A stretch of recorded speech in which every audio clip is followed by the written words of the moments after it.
আৰক্ষীৰ এই যিটো কাণ্ড কাৰখানা দেখিছোঁ আচলতে এইটো এটা পুৰণা সংস্কৃতি আৰু এই সংস্কৃতিটোকে কংগ্ৰেছৰ পৰা আৰোহণ কৰিছে। আৰক্ষীটো এনেকুৱা কোনো ভগৱানৰ অৱতাৰ নহয়। অসম আৰক্ষীৰ প্ৰতিগৰাকী ব্যক্তিয়ে মন্ত্ৰীক দেখিলে নমস্কাৰ দিব, মন্ত্ৰীক দেখিলে চেলুট দিব, জনসাধাৰণক চেলুট দিয়াৰ প্ৰয়োজন নাই।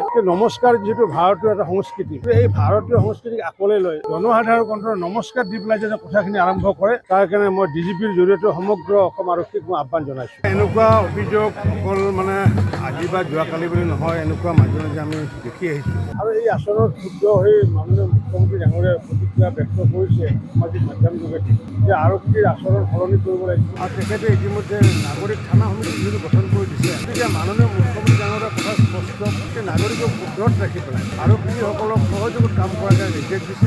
অৱশ্যে আৰক্ষীৰ এই যিটো কাণ্ড কাৰখানা দেখিছোঁ আচলতে এইটো এটা পুৰণা সংস্কৃতি আৰু এই সংস্কৃতিটোকে কংগ্ৰেছৰ পৰা আৰোহণ কৰিছে। যিহেতু ভাৰতীয় জনতা পাৰ্টীৰ চৰকাৰ চলি আছে, ভাৰতীয় জনতা পাৰ্টীয়ে যিহেতু সকলোকে নৰৰূপী নাৰায়ণ বুলি যিহেতু মান্য কৰি আহিছে, আৰক্ষীয়েও যাতে জনসাধাৰণক যাতে নৰৰূপী নাৰায়ণ বুলি যদি মান্য কৰে তাৰ কাৰণে মই আহ্বান জনাইছোঁ। যিকোনো এজন আৰোহী যদি আহে বাইকেতে হওক গাড়ীতে আহক, আৰক্ষীয়েনো বাকী বাটৰুৱাসকলক নমস্কাৰ কিয় দিব পাৰে? যেতিয়া আৰক্ষীসকলে বাটৰুৱাসকলক যিকোনো গাড়ী চলাই অহা মানুহক যদি নমস্কাৰ দি পেলাই যদি কথাখিনি সোধে, তেতিয়া অট'মেটিকলি তেওঁৰ মাজতো খং নাথাকিব আৰু যিসকল ব্যক্তি তেওঁলোকৰ মাজতো খং নাথাকিব।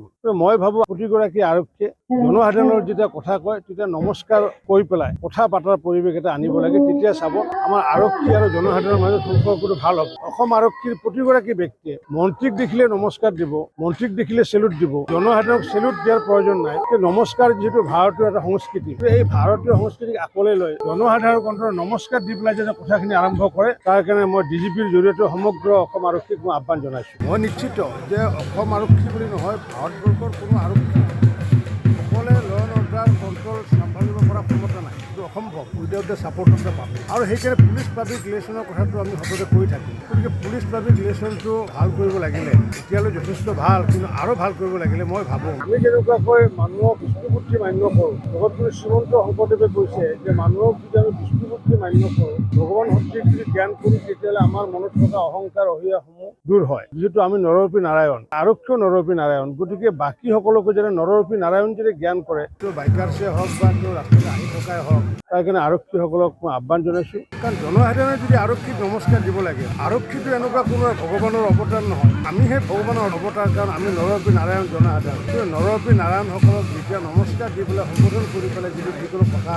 আলাপ আলোচনা কৰে, তেতিয়া মই ভাবোঁ যে পুলিচ আৰু জনসাধাৰণৰ সম্পৰ্কটো আগন্তুক দিনত অধিক ভাল হ'ব বুলি মই ভাবোঁ। মই সেইকাৰণে বিনম্ৰতাৰে আহ্বান জনাইছোঁ, এতিয়াৰ পৰা যদি তেওঁলোকে ভাবে অসমৰ জনসাধাৰণ নৰৰূপী নাৰায়ণ বুলি, প্ৰতিগৰাকী আৰক্ষী যাতে জনসাধাৰণৰ কথা পাতোঁতে যাতে নমস্কাৰ দি পেলাই যাতে কথা পাতে, তাৰ কাৰণে মই বিনম্ৰতাৰে আহ্বান জনাইছোঁ।